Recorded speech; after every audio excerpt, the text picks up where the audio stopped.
Eh, Comienzo, ¿sí? Bueno, bienvenidos todos a otro ciclo de entrevistas a personalidades destacadas de las artes marciales, los sistemas de legítima defensa y los deportes de contacto. Hoy tenemos la oportunidad de estar con Jorge Prina, que es instructor de esgrima criolla, una disciplina nacional, tremenda disciplina. Así que bueno, se dio el tiempo él para poder hacer esta entrevista. Esperamos que sea del agrado de todos. Este proyecto de los ciclos de entrevistas es un proyecto que nace en conjunto con la Secretaría de Extensión Universitaria, la Escuela de Pacua, Cambio y Bienestar de Catamarca, representada por mí, y la Escuela de Fangxi, que es una escuela de Córdoba a cargo de Emilio Ludeña, que es mi colega, que lo tienen ahí en la pantalla. Así que bueno, antes que nada, Jorge, buenos días, muchísimas gracias por tu tiempo. Buen día, buen día. Bueno, Y siempre es bueno difundir mi disciplina. bueno, mira, te digo que yo la encontré de casualidad por un amigo que es músico, hizo un post sobre esgrima criolla y comencé a investigar a ver cómo podía dar con ustedes, me reinteresa desde chico. Te contaba de hecho que había leído en su momento este cuento de la Lev, que cuenta la historia de Tadeo Cruz, que es un personaje de Martín Fierro, y cómo todo esto mismo que ellos transmiten es lo mismo que después uno puede llegar a ver en las escuelas en las películas de artes marciales, ¿no? Como esta idea de esa valentía, de animarse a desafiar lo que ahora llamaríamos el status quo, digamos, y cómo a través de algo físico que tiene que ver más que nada por ahí con esta especie de lucha, eh, una persona tiene la capacidad de comenzar a cambiar la mirada del mundo. Eso mismo es, Ujú. por definición, en las artes marciales, ¿no? Como esta idea de la superación, de lograr algún cambio positivo, si se quiere, en todos lados. Solo que nosotros no hemos sabido llamarlo tal vez arte marcial en su momento, tal vez por una cuestión de marketing, como ya hablábamos recién. Así que te pido a modo de introducción, si pudieras contarnos, bueno, quién sos, eh, cuál es tu historia, cuál es tu formación, tu trayectoria. Bueno, Jorge Prina y hago esgrima criolla.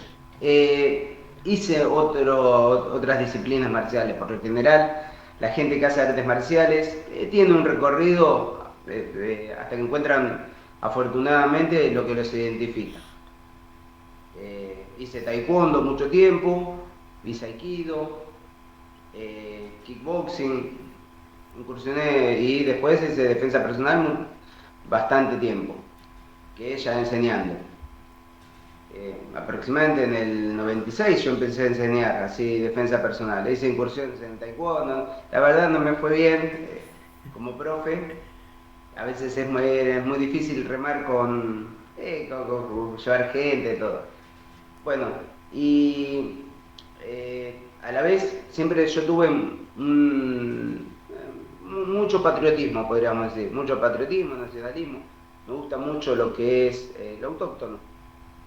Me identifico mucho con la argentinidad y con el mundo gaucho. Tuve la fortuna de aprender esgrima criolla.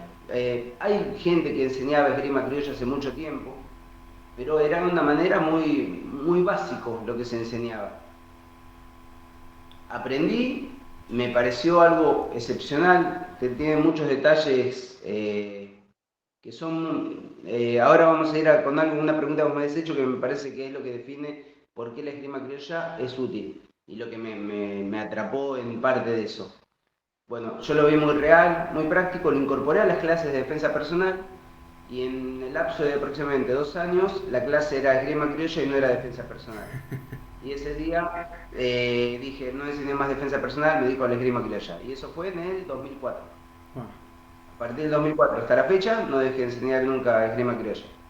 Y lo que sí, a diferencia de muchos, así sin hablar, no es hablar mal de otras artes marciales, sino es mi perspectiva.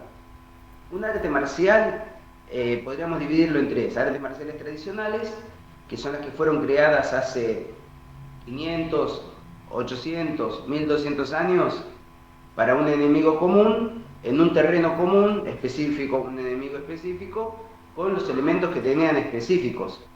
Pasan los 1200 años y hay muchos elementos que quedan atemporales. ¿no? Entonces, esa arte marcial pasa a ser un arte marcial tradicional, en la cual uno preserva esa disciplina, la cuida y tiene un valor histórico y místico muy importante. Después tenemos los deportes de contacto, que son disciplinas que están regladas. Al tener una regla y una norma, se pierde completamente la marcialidad en un sentido. Y después tenemos los sistemas de combate, que son sistemas exactamente lo mismo que el arte marcial, está diseñado para un momento, con un enemigo común, en un terreno común, con los elementos que yo tengo. Esa es la esgrima criolla. Así se concibió aproximadamente en 1700 y hoy en día estamos con los resabios. Va sufriendo mutaciones, por ejemplo, no es lo mismo la esgrima maleva o porteña o rioplatense, que se usa más un berijero, un cuchillo más pequeño, que una de machete, o una de facón, o de caronero. Varía de acuerdo al terreno. Bueno, hoy en día estamos en los últimos años de esta disciplina. Entonces no es una disciplina muerta, por eso yo lo podía aplicar en el contexto de la defensa personal. Muy No bueno, muy sé si, bueno. no hace falta que uno comparta mi visión, yo les explico cómo es la visión que yo tengo de lo que serían las artes marciales en general. Y con esta distinción, ¿no? Que está bueno, vale, esto de arte marcial, deporte de contacto, sistema de defensa personal, ¿qué sería, digamos, ¿no? La esgrima criolla y cuáles serían como esos objetivos que persigue y si tiene lugar, está relacionado eso con ese objetivo que tiene que ver con la creación de valores como típico, ¿no? De las artes marciales. No, no hay, en sí los valores que hay, no hay un valor que podríamos decir noble. Está concebido como un sistema de combate. Era una pelea duelista en su principio, se llamaba Viñao. Viñao era la disciplina de pelear con cuchillos. O sea, era muy común. Estamos hablando de aproximadamente 1750, 1800. Después se pasa a llamar visteo. Se hacía en las pulperías y se apostaba y se jugaba. Había gente que enseñaba a un grupo de gente. Cuando una disciplina se transmite a través de generaciones con técnicas de entrenamiento, ya pasa a ser una disciplina de combate.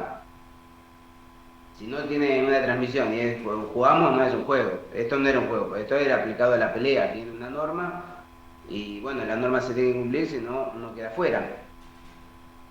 Y era aplicado para el combate real. Tiene un bagaje técnico, tiros básicos, tiros el ataque de cuchillo son más de 40. Wow. Esos tenemos que multiplicarlos con los combinados, tiros falsos, compuestos, ataque de poncho tenés más de 20, tenés traslaciones, tenés diferentes guardias, te manejás las distancias. Todo lo que yo te estoy diciendo es una recopilación que yo hice de todos los estilos que hay a lo largo de la... Pues no es Argentina acá hablamos de una nación gaucha, Uruguay, sur de Brasil, parte de Chile, Bolivia. Te pongo un ejemplo, a la esgrima criolla le decían Licam en la Araucanía. Y no tiene mucho que ver con la esgrima criolla rioplatense, pero sí tiene los mismos nombres en común. La esgrima de la cárcel, la esgrima tumbera, tiene muchos nombres similares. Te pongo un ejemplo, a ver, yo traigo unos cuchillitos ahí. A lo que se le dice cintarazo, que es un cachetazo con el cuchillo, en la cárcel le dice planchuelazo. Pero el planazo se llama planazo acá y en todos lados. Claro. El planazo es el que te da en medio de la cabeza para moldarte. Y tiene mucha terminología similar. Por eso te digo que hay algo que lo une y un detalle, que es el que se me había pasado antes. Uno cuando habla de las artes marciales, uno enriquece su espíritu a lo largo del tiempo y no existe un límite para el aprendizaje, ¿no? Acá llega un momento que ya sé, ya aprendí todo, después practico, pero ya llegó un final. Ya después, si quiero enseñar algo más, soy un ladri. Entonces, ¿qué pasa? Yo llegué a un punto que tenía un bagaje bastante amplio. Yo lo que intento hacer en todo es documentarlo, ¿ves? Nosotros poner un libro de esgrima criolla, este es otro, ya tenemos 4 libros editados, donde bajamos todo lo que es documentado. Para que tenga un respaldo, si no es una persona que habla y sin respaldo es algo vacío. le fui incorporando más armas. Y bueno, deja de ser esgrima, pues ya no es cuchillo, pero por ejemplo el manejo del lazo, boleadora, bola guacha, bola perdida, rebenque, chapa, espuelas. Tenés un bagaje de armas, un arsenal tremendo. Y me parece que era importante. Y todo tiene una técnica, un sistema de entrenamiento y una nomenclatura. Wow, bueno, quiero rescatar que en realidad mucho de esta preservación que se está haciendo es obra tuya entonces, o por lo menos de tu escuela. Soy la cara visible. La verdad es un montón de gente la que, pues, lo que yo te decía antes, yo aprendí algo muy básico. A partir de ahí es mucha gente la que me está dando el conocimiento. Wow, Porque esto es tradición oral. Es muy difícil. ¿Sabes lo que cuesta conseguir una documentación, fundamentaciones? Es dificilísimo. Y es gracias a que yo hablo con la gente y me pasa la documentación y yo eh, la publico o elaboro un informe donde cito fuentes. Pero es muy difícil. Te pongo un ejemplo. No sé, esto es una de las últimas cosas que estoy incorporando. Yo siempre supe que se peleó con hacha en la guerra del Paraguay. El hacha de desembarco es. La cabeza del hacha es muy parecida a la del Tomahawk, sí, norteamericano indio. Y las técnicas eran similares. Yo solo sabía de tradición oral. De fuentes me lo contaron varias personas, pero si yo no tengo una fuente no puedo, ni siquiera lo puedo comentar así al pasar, pero como un invento mío. tal Me lo cual. pueden refutar como quieran. Bueno, hará 15 días un alumno mío me trajo de unos libros muy viejos las imágenes de las cabezas perdón, de hacha, a de hacha de desembarco, nombra las técnicas y nombra la pelea. Y es algo que cuando consiga una fuente más lo voy a publicar. Yo considero que tiene que haber dos fuentes diferentes por lo general. No busco una sola fuente, intento buscar dos fuentes que convergen. Una Wow, sola fuente puede ser imaginación de una sola persona. tal cual. Bueno, qué valioso. Mirá, te cuento, me parece que vale. Hace unos meses estuvimos entrevistando a una persona de México que había desarrollado un propio sistema de combate también. Y él contaba que tras varios años de tener como este sistema funcionando, un tipo muy coherente, ¿no? Una persona muy interesante para hablar, eh, él decía que de a poco su sistema de combate había comenzado a evolucionar hacia un arte marcial, que se vio como de alguna manera obligado, si se quiere, a incorporar esta cuestión de la creación de valor y demás que recién planteaba Emilio, como un siguiente paso, ¿no? Que si no, él en su percepción sentía como que caía como una especie de... como si se comenzaba a tornar como muy bruto, planteaba él. Así que, ¿quién te dice? Tal vez estamos a la luz del nacimiento de un arte marcial propio, que sería sumamente interesante, ¿no? Sí. Mira, hablando de lo que vos decís de valores, porque hay muchas veces se hablan de los valores, de la pelea, vos situate, año 1820, vos vas a las pulperías, tenés un jornal de una semana, ni siquiera un jornal, porque ni siquiera hay que dividir el gaucho del trabajador agropecuario. El trabajador agropecuario que trabajaba para un señor, un caudillo, y hacía las labores del campo. En cambio, tenés el gaucho errante, que era el que agarraba una vaca, se comía la cabeza, se vestía con las botas de potro. Ese tenía un código de vida que era una persona de palabra, confiable, el valor de la vida y la muerte no existía vivían en guerra permanente, estaba muy separado de lo que era la ciudad y tenía una vida, la verdad, azarosa, porque vivía escapando de la partida para que no lo lleven a pelear una guerra. Si uno lo piensa bien, muchas veces se habla en la historia así, los gauchos cruzaron la cordillera, peleaban con unitarios federales. La verdad no les importaría nada la guerra, lo que querían es que los dejen en paz.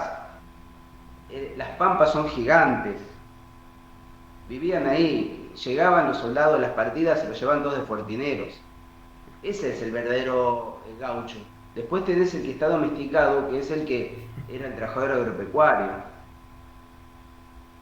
Entonces, cuando uno busca valores, ¿qué valores va a encontrar ahí? Y el respeto, la hombría, el coraje, ¿qué es lo que se respetaba? El coraje. Tal cual. Cuando se hacían los duelos, se hacía la canchada. La canchada es un espacio en el cual yo peleo. No se retrocedía y no se tenía que delimitar un círculo. Se sabía que quien retrocedía era un cobarde. Claro, tal cual. ¿Por qué? Porque era una pelea de coraje. Esos son los valores que uno encuentra, que no se perdieron hoy en día, por ejemplo. Yo te pongo algo que hoy en día lo estamos perdiendo un poquito, pero vos fíjate que cuando uno habla de peleas y dice, no, se peleó con una patota, lo agarraron entre tres, uno dice, qué cobardes, 1 contra 3. La pelea es 1 a 1 y es lícita.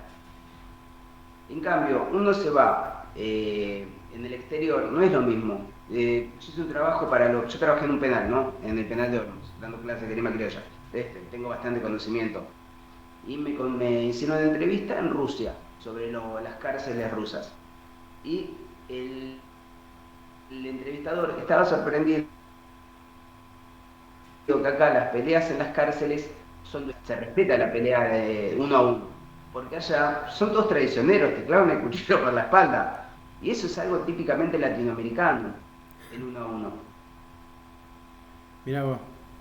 Eh, Mirá vos qué interesante porque realmente es como una visión muy honesta, ¿no es cierto?, de hacia dónde, de cómo nace esto en realidad. Te hago una pregunta, ¿y con qué se encuentra, por ejemplo, yo tengo muchos años haciendo artes marciales, como te decía, Emilio también, ¿con qué se encuentra una persona que comienza a trabajar esgrima criolla?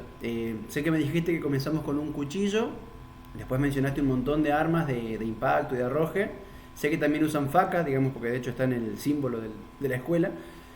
Eh, ¿Con qué nos encontraríamos cuando vamos a practicar esgrima criolla? ¿Cómo es el sistema? ¿Qué niveles tiene? ¿Cómo se va desarrollando? Sí, lo que vas a encontrar principalmente es mucha historia. Tiene una carga teórica muy grande. Eso es fundamental. Si uno no comparte la historia, no hace falta que compartas el hecho, pero o si tienes que compartir el hecho y la historia, porque vos todo eso es lo que hace a la disciplina. Entonces se habla mucho de historia, se explica mucho la historia de qué época fueron hasta el arma, cómo fue evolucionando, cada región tiene determinadas armas, tiene mucha carga teórica. Eso, partimos de eso. Después está aprender el uso de cada arma, de diferentes armas, por ejemplo, este es un macho, ¿no? O cuchillo de cintura. ¿Por qué tiene esta forma? ¿Cuál es el gripo del agarre?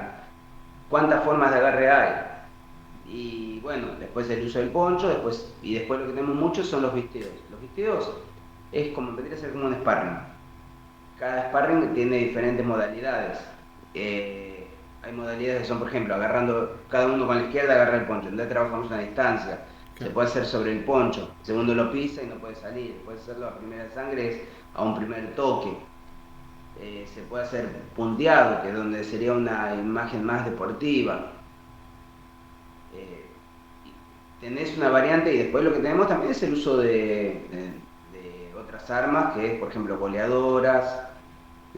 Hay algo que se llama la bola guacha, que es una pelota que tiene un surco, se ata con un tiento y el tiento llegaba a 4,5 metros. Ese se revoleaba y se peleaba tipo como el kusarigama que utilizan los japoneses. Claro, sí, sí. Hay unas técnicas que son originales que todavía se conservan y bueno, y hay otras que tuve que innovar porque si no se perdía siempre aclarando qué es lo que es innovado y qué es lo que es original. Y después ahí es donde uno ve muchas veces que en los museos están mal catalogadas las piezas. Hay muchas piezas de esas, yo a veces veo en los museos que las catalogan como boleadoras, y no son boleadoras, son bola guacha, que es la que se usaba para pelear. Eso era de la zona de Entre Ríos, Uruguay y norte de Buenos Aires, que se usaba más. Mirá, qué interesante. Bueno, de hecho que hay un arma china que es, le dicen meteoro, que es tal cual eso, es una piedra, un pedazo de metal muy grande, atado a una cuerda larga y la manejan con todo el cuerpo. Es una herramienta que requiere como muchísima destreza, pues la mitad de las veces te terminás pegando solo. Así que a mí me parece interesante Pelear, se pelea porque, en todo el mundo igual, ¿no? Que la pelea se pelea en todo el mundo y hay cosas que uno puede. Pelear es muy similar. Yo te pongo un ejemplo de algo que uno diría, ¿a qué te parecía el argentino? Mira, el golpe de martillo, cuando uno pelea así, es un zapallazo. El tucumano, tenés el puntín, dado de la patada con la punta del pie, una plancha, dado de la patada con la planta del pie al frente, el corto, que es un golpe directo, y después tenés la traba, que es una llave desde atrás. Uno puede armar un arte marcial con la pelea que uno hace de chico en la escuela. Eh, Pelear se peleó en todo, siempre, es algo natural en el humano. tal cual. El tema es que eso se preserve, se ordene y se crea, si no se crea, se mantenga un sistema de transmisión para que no se pierda. Tal cual, Y sí, tal se cual. mantiene, por lo general, se transmite esto a través de juegos o danzas, si ese estado está en orden o en paz, antes de que se pierda. Tal cual. Por eso en realidad, por ahí yo honestamente todo lo que vos me contás, yo te voy a insistir, mucho de esto que me planteás en realidad suena muchísimo a un arte marcial, porque de hecho que muchos de estos libros que yo leía cuando era chico, que hablaban de estos gauchos heroicos y demás, ¿no? Que bueno, vaya uno a saber cuánto tienen de cierto. Juan Moreira, sin hablar, yo creo que es lo más parecido a un superhéroe que tenemos en Argentina, es Juan Moreira. Eh, un poco apuntan a esto, a que en un tiempo violento hace falta como esta forma, ¿no? De esta cuestión de la valentía, de la hombría, de siempre ir de frente. De hecho, que son los mismos principios que rigen de alguna manera a los samuráis, ¿no? O a esto del Hagakure que hablaban ellos, su código de bullido. Eh, ¿Qué hace un esgrimista criollo en tiempos de paz? ¿A dónde nos lleva? Y no, es la práctica. Igual existe la paz, siempre está en permanente movimiento, me parece, ¿no? Tal cual. Es Sí, sí, sí. así, es así. Por eso lo que te decía, no se pierde, siempre hay, está la temática de cuando deja de ser un combate, pasa a ser un juego o muchas veces danza. En el tango tenés un montón de técnicas de esgrima criolla.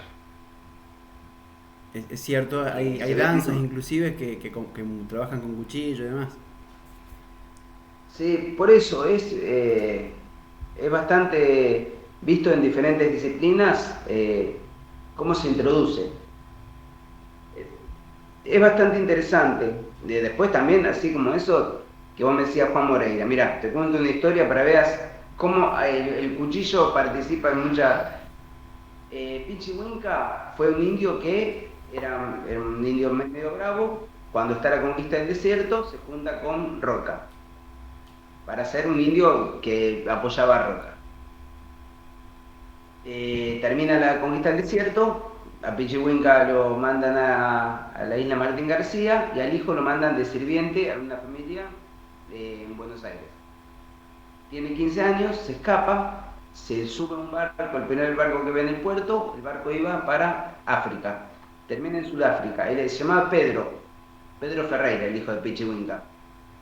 Pedro Ferreira llega a Sudáfrica, se mete en la guerra anglo-boer, combate, pierde una pierna. Cuando pierde la pierna, atraviesa todo África hasta el norte, se embarca y llega a Nápoles. En Nápoles empieza a trabajar para la mafia. Ahí se gana la fama de cuchillero y le faltaba una pierna. Bueno, le encargan ir a matar a Holanda a un mafioso. Se va hasta Holanda, mata al mafioso. Se enteran que había sido él. Entonces se embarca de nuevo y vuelve a Buenos Aires. En Buenos Aires, cuando llega, todo regado con peleas con cuchillo, la historia. Yo te la estoy resumiendo un montón. Se va para la zona de Entre Ríos y empieza a cuatrerear. y termina sus días viejo en el sur como machi, como curandero. Bueno, esa historia está toda, hay fotos de todo. Bueno, es una historia asombrosa, es para una película, la verdad. Bueno, por eso digo que uno se va, después, no sé, conocer la historia de Villanukov. No, no, no. Villanukov, Villanueva, Benigno Villanueva era de Mendoza. Era un joven de una familia, hablamos 1820 más o menos, una familia acomodada. Se pelea, tiene una disputa, se pelea en un duelo, mata al oponente, como él era una familia adinerada, en vez de meterlo preso, lo meten en el ejército. Empieza a estar con los federales. Se gana, andaba a caballo, era muy buen jinete, todo, gana fama, todo. En un momento se cruza para Uruguay y se pasa a las filas unitarias, consideraba que eran las que más lo representaban. De ahí se va como agregado cultural a Brasil. En Brasil llegan para hablar sobre la guerra que estaba en Estados Unidos, que estaba tomando la zona de Nuevo México, y piden oficiales. Él se ofrece como oficial, va a pelear a Nuevo México contra Estados Unidos. Allá hay una escuela, un colegio militar que lleva el nombre de él, de Benigno Villanueva, porque fue héroe. Se pierde la guerra igual. Y ahí se va a buscar oro a San Francisco. De buscar oro a San Francisco se va a España como agregado militar.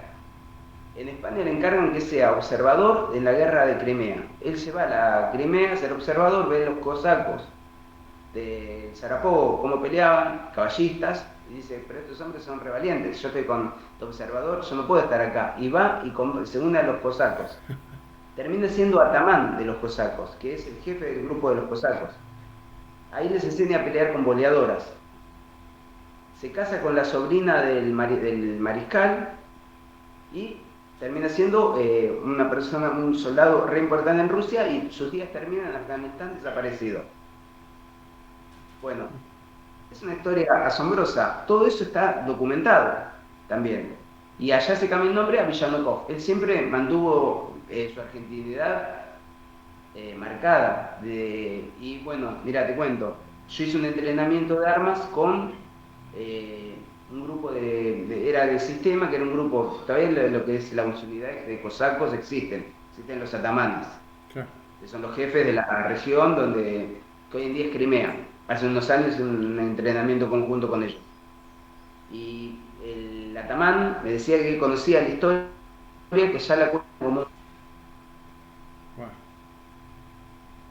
de un argentino que llegó, combatió, y me decía que todavía siguen haciendo lo de las boleadoras, eso existe aún. Wow, qué genial, qué genial. Bueno, ojalá para los que estén viendo la entrevista, si alguno se dedica al cine, que tome cartas en el asunto. La verdad que me parece que todo aquello que pueda incentivar de alguna manera a sostener nuestra cultura está buenísimo, ¿no? La verdad Sí, que es una identidad que todos implícitamente tenemos, solo que a veces la tenemos como olvidada. Me parece que es muy, muy valioso todo lo que estás contando.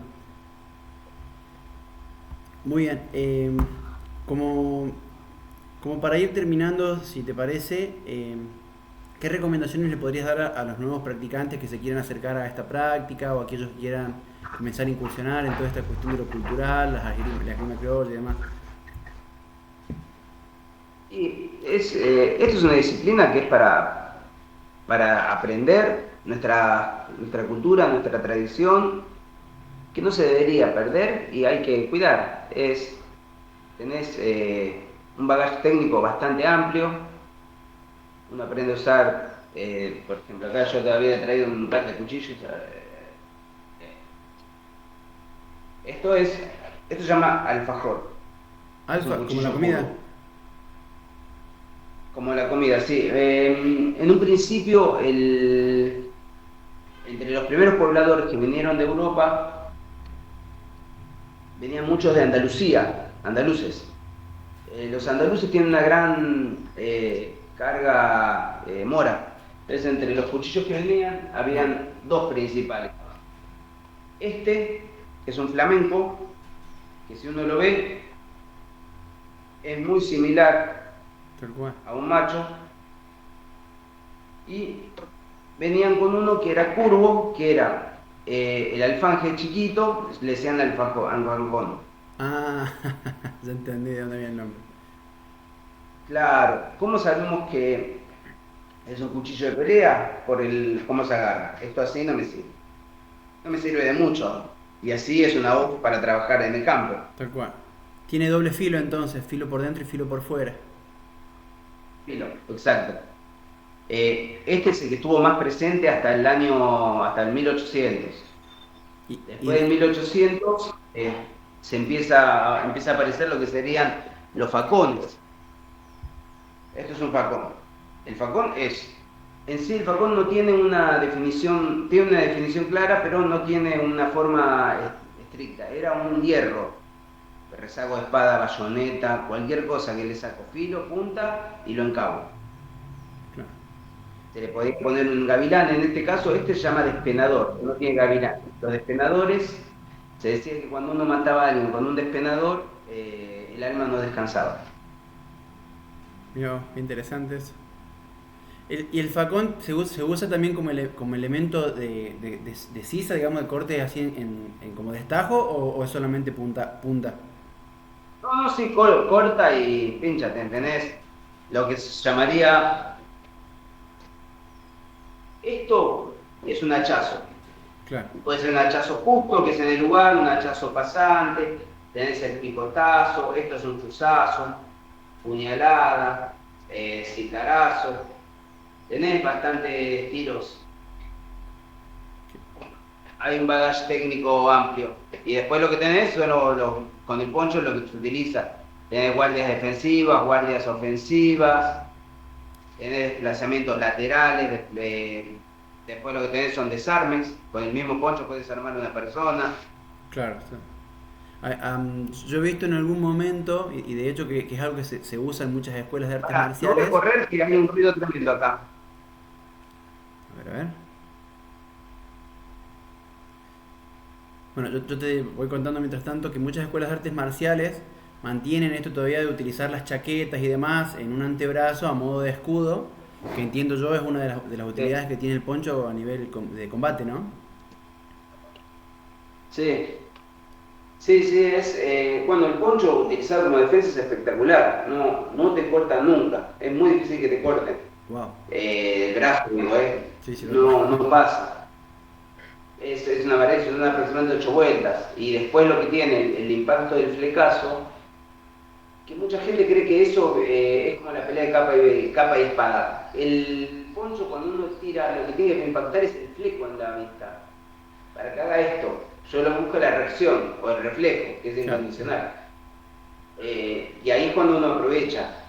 Porque un golpe con un poncho tampoco, depende del poncho, el poncho pesan 1,5 kilos, 2 kilos, y te pegan con el poncho y te mueven. Pero hay ponchos livianos que la verdad no generan Tal cual, tal mucho cual. movimiento. Y después lo que tenés son los movimientos de manteada, que son los desplazamientos del brazo con el poncho, que son realmente muy efectivos. Bueno, Tiene una riqueza técnica bastante amplia. Después lo que hacemos también son, por ejemplo, la pelea con rebenque y facón, mira.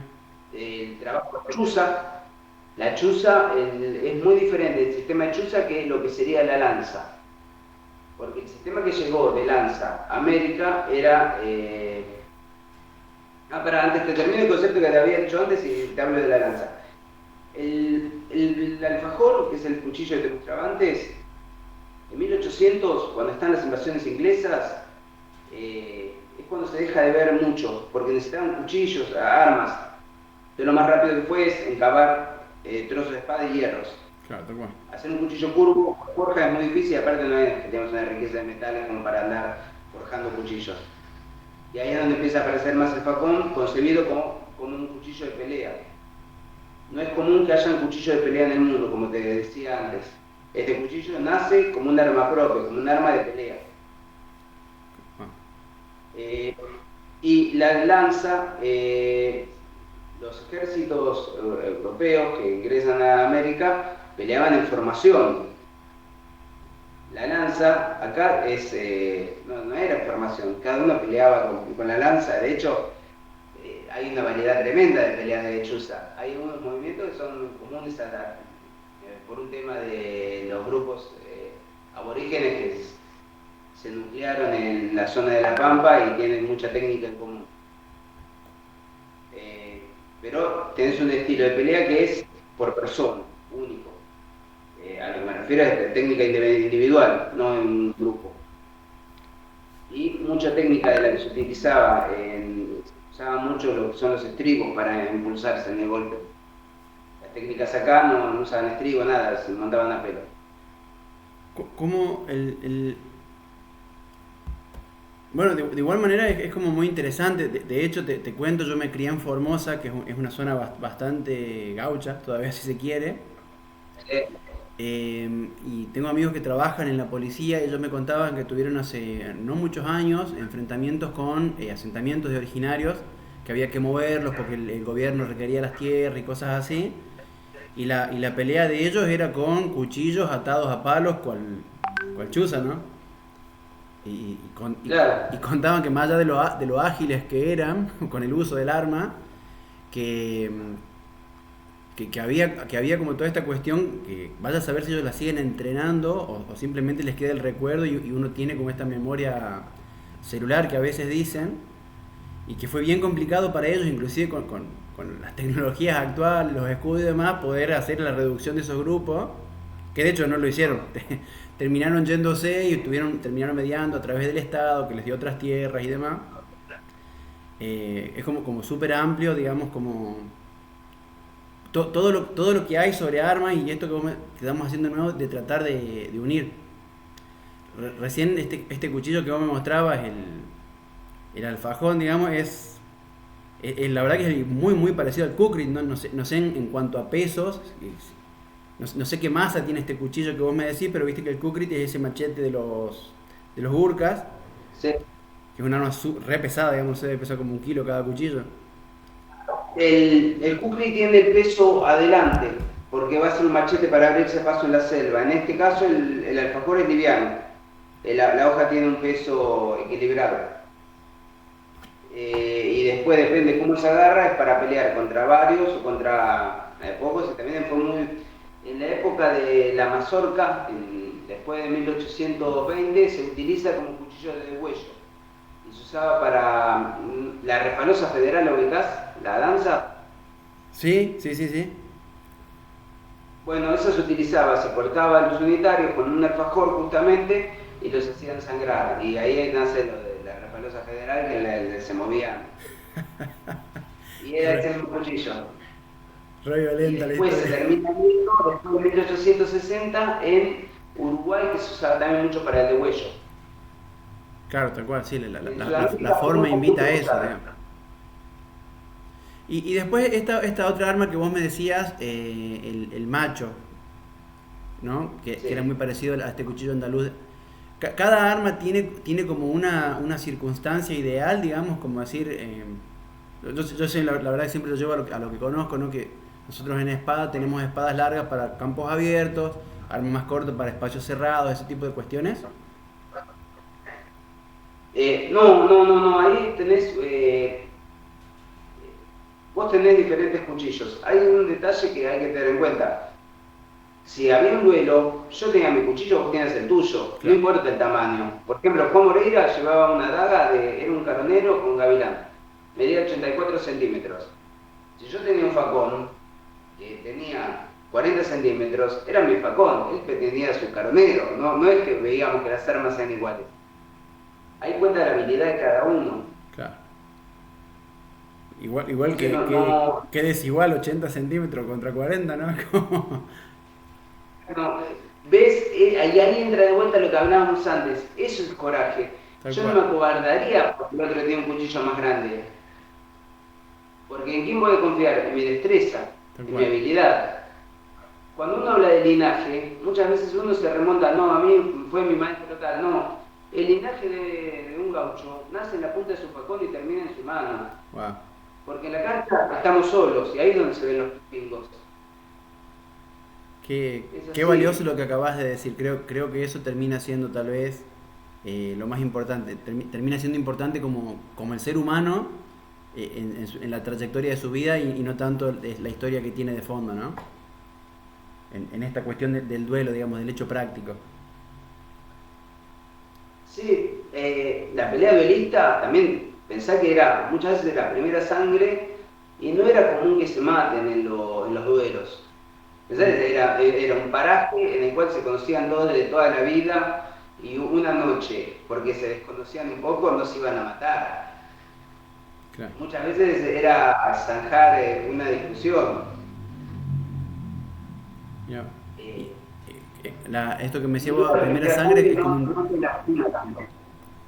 Mirá vos, qué interesante de igual manera, ¿no? Porque hay una línea de cuidado, entonces también de fondo, por más que sea algo como muy, muy agresivo, si se quiere, hay como también un respeto por la vida, por lo menos de este amigo que vos planteás de toda la vida. Sí, no es una cosa que se andaban matando como locos, uno respeta el coraje.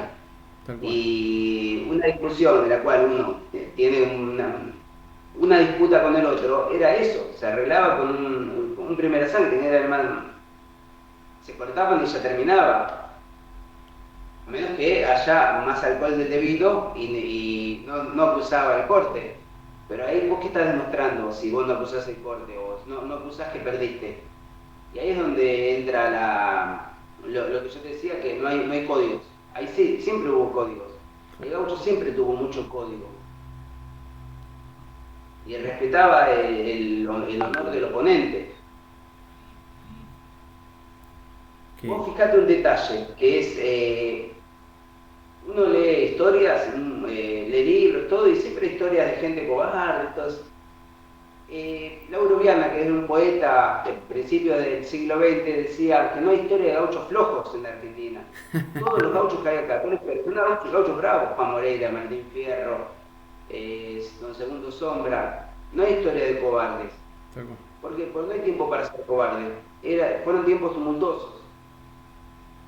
Tuvimos un siglo, el siglo XIX fue un siglo que en esta tierra se peleó contra Inglaterra, Francia, Brasil, Uruguay, Bolivia, las guerras intestinas, que son unitarios y federales, y las guerras contra los indios. Y no nos fue mal. Este siglo, el siglo que siguió, no fue muy bien. Y esperemos que en este que estamos nos vaya bien. Y somos una nación nueva, y la disciplina en sí es bastante novedosa, pues no tiene ni 400 años, y fue mutando mucho a lo largo del tiempo. Claro, tal cual.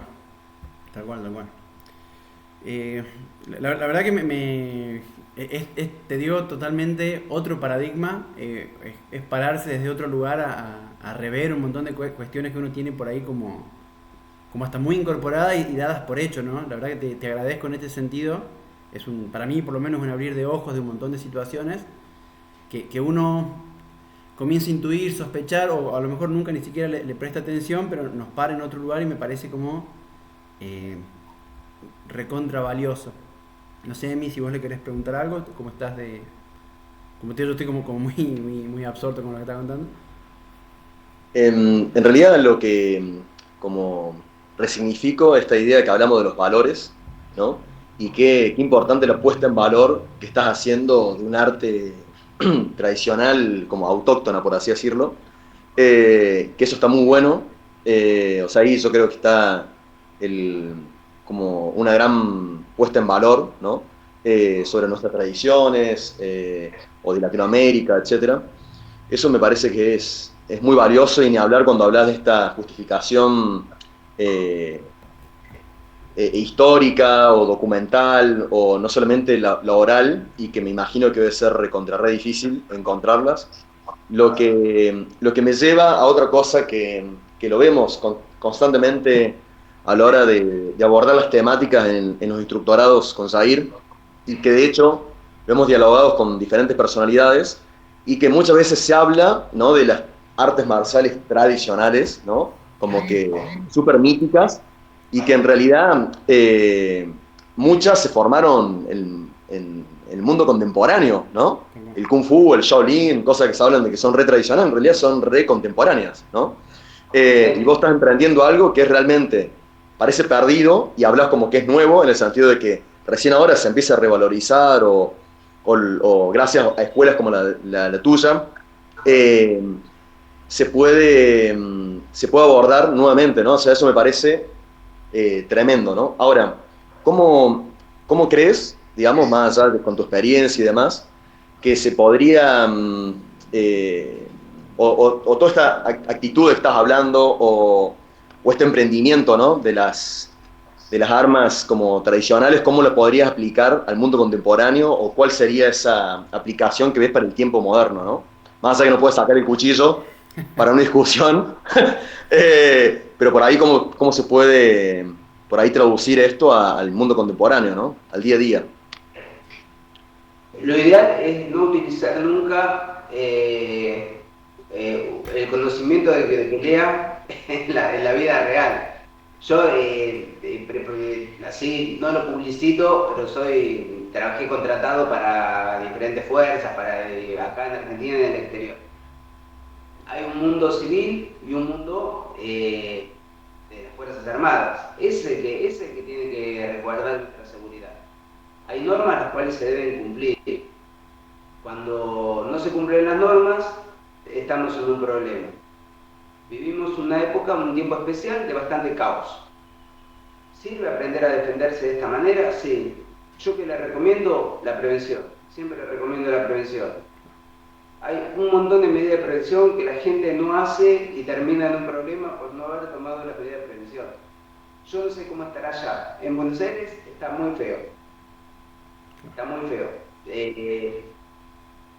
¿Es aplicable esto? ¿Sirve? Obvio que sirve para la defensa personal, en mi opinión. Yo soy instructor de Krav Maga, hice muchas cosas. Y si yo tengo que decir que es lo que mejor conviene, esto. Es así.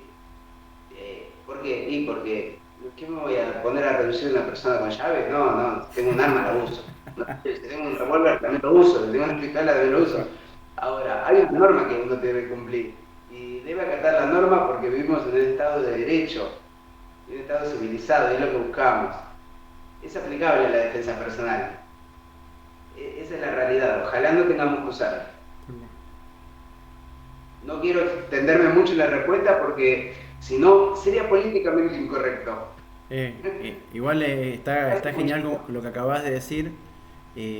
Para cerrar, yo me quedo con una frase que has dicho, que el linaje de un gaucho comienza en la punta de su facón y termina en su cabo. Así que eso me parece como tremendo.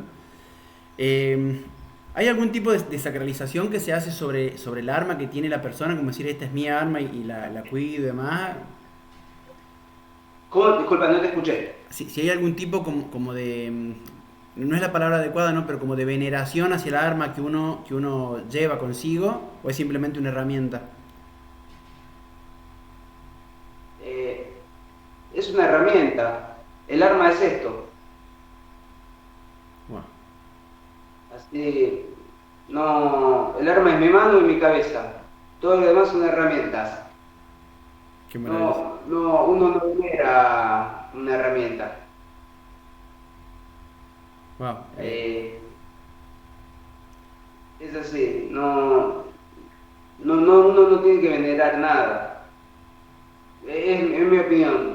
Yo hice disciplinas, te había contado, hice muchas disciplinas. Y muchas veces no estaba de acuerdo con llegar a un tatami, a un lugar de práctica y saludar a un gimnasio. ¿Por qué? Cuando te hacen limpiar el gimnasio, como el símbolo, le estoy pagando una cuota yo al gimnasio. El día que no pago la cuota se olvidan de que yo le tengo que limpiar el gimnasio, todo eso. Entonces esa parte mística desaparece el día que uno paga la cuota. Más allá del respeto. Estoy saludando una fotografía de un extranjero y honrando una bandera que no es la mía. No me parece... cada uno es libre de hacer lo que guste. No, eso no lo niego. Cada uno es libre. Yo te doy mi opinión. Tal vez suene feo, pero prefiero siempre hablar con la verdad y con lo que pienso. Yo soy argentino, respeto mi bandera, amo mi bandera y bueno, y el lugar donde uno da la práctica no es un lugar circunstancial. no hay nada de místico. Yo todavía me acuerdo que iba a tomar clases y me hacían barrer el piso, todo bien. En ese momento era inexperto. Hoy en día yo me doy cuenta de que si no le pago la cuota, me echan. O sea, ¿qué es? ¿Cierra el gimnasio al dueño del gimnasio? Es un gimnasio. Estoy pagando una actividad arancelada. Cuando uno lo ve en frío y el día que no pagás, no, y querés rendir cinturón. Yo, por ejemplo, vos me decías cómo estamos organizados. Yo no tomo exámenes. ¿Por qué? Porque yo preparo a la persona que, si la persona la prepara un tercero, sí le tomaría examen. Pero si yo la preparo, ¿para qué le voy a tomar examen? Si yo sé lo que da. Si el tipo me da, no sabe, es que yo me equivoqué. Pues consideré que estaba listo. O sea, uno se rige por las normas, como había dicho Emilio, el Wushu es moderno. Es algo, no digo un invento, porque fue una creación de Mao muy, muy inteligente para los tiempos que se vivían. Los colores, todo eso, los cinturones, los grados, la enseñanza formal. Yo enseño como se enseñaba antes, que es más parecido a como se enseña el boxeo. Nosotros hacemos la clase, se hace un visteo, primero acondicionamos el físico, no hacemos gimnasia, no hacemos ni abdominal, otros ejercicios que se hacen son ejercicios antiguos, son para esquive, todo en cámara, lentos para fortalecer el cuerpo. Acondicionamos el cuerpo, se hace visteo a la mano, que se llama destreza, con unos cuchillos blandos, y después vamos haciendo las técnicas, hacemos tretas son tácticas, se vistea, y todo lo que se hace en la clase tiene que salir en el visteo. Si no sale, no está bien. Para no hacer una técnica, la cual yo la hago queda re bonita. Hay una sola técnica que me cuesta hacer, que el error es mío, porque si la técnica existió antes y no me sale ahora, es porque yo hay algo que no me sale. No porque la técnica está mal, porque una técnica no subsiste más de 200 años, 300 años, y yo la hago hoy en día y no me sale. ¿No? Que es el desarme con el poncho. Hay una manera que uno engancha con el poncho. Para cuando lo pones, tirás y lo desarmás. Me salió una sola vez en combate. Después, en práctica me sale todo el tiempo. Pero en combate me salió una sola vez. Y hay algo que hago mal. Pero por ejemplo, tirar el poncho y hacer que te caigas no es difícil. Claro. Y después te cuento algo más para que tengas una noción. Vos que leíste Borges hablaba que con el cuchillo no se cortaba para arriba. Lo que él hacía era, con el berijero, esto se hace en el campo, el filo va hacia arriba, y uno cuando vistea con el cuchillo, vistea con el filo, con cortes descendentes. Entonces yo no te voy a cortar, lo que voy a hacer te voy a raspar. Claro. No lastima. Yo eso lo hago muy seguido, pero muy seguido. Muy seguido es que lo hago todas las semanas, hace muchos años. Entonces hago esos visteos a primera sangre que te acercan a una realidad y bueno, y ves lo que realmente es una pelea de cuchillo. Claro, tal cual.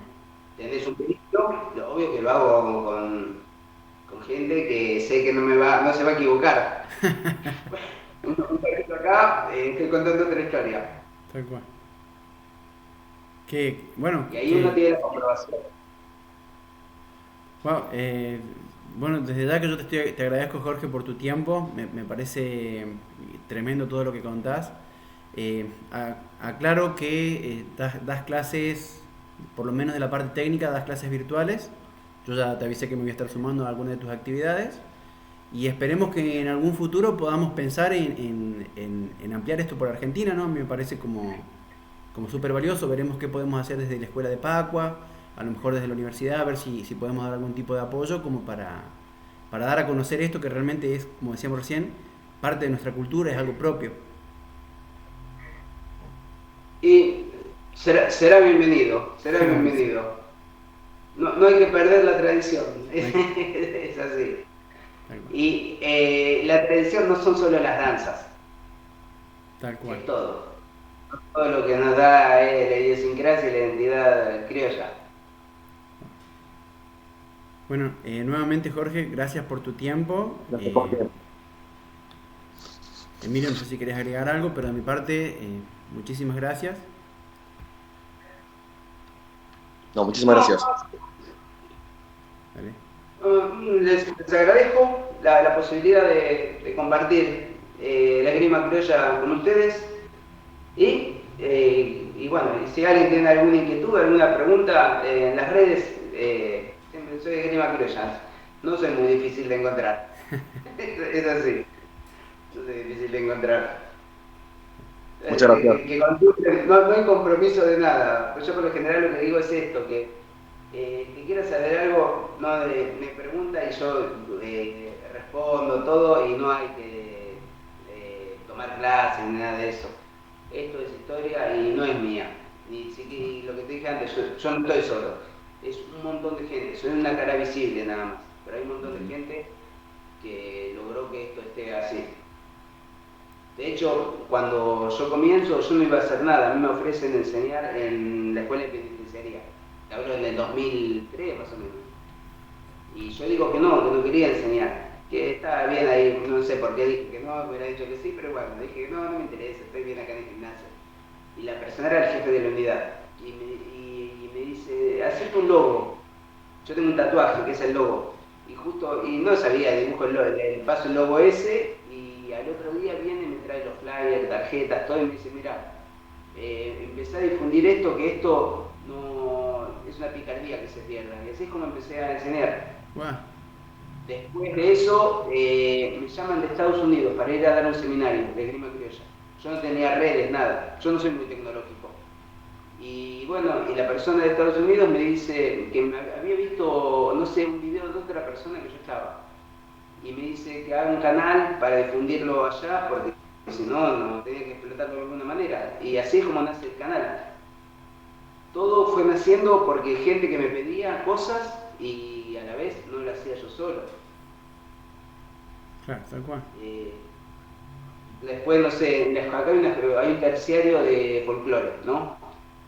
Universitario. Y acá también me llamaron para hacer talleres, y en los mismos talleres apareció gente que me enseñó una barbaridad sobre manejo de poncho, que ahí hay gente que tenía un conocimiento espectacular y aprendí un montón. Y esa gente hoy en día sigue conmigo y bueno, y son parte, porque nosotros esto lo que manejamos son 3 áreas. Una es el área de combate, donde uno hace la disciplina como una arte marcial. Después tenemos la parte que es todo lo que es la investigación y difusión de la historia.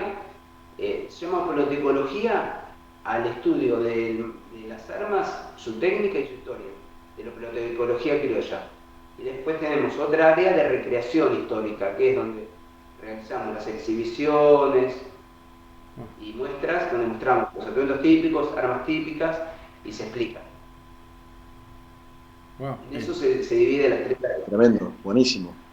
Claro, sí, es muchísimo más amplio lo que están haciendo que simplemente la transmisión de la técnica, digamos, qué valioso. Bueno, nuevamente Jorge, gracias Sí. por tu tiempo, no te queremos quitar más tiempo, sabemos que sos una persona ocupada, pero desde ya que Listo. seguimos en contacto, esperemos poder concertar algún evento o algo que nos permita acercar este conocimiento por lo menos a Catamarca, ¿no? Bueno, entonces nos vemos. Fue un gusto. Igualmente. Gracias. Saludos, Jorge.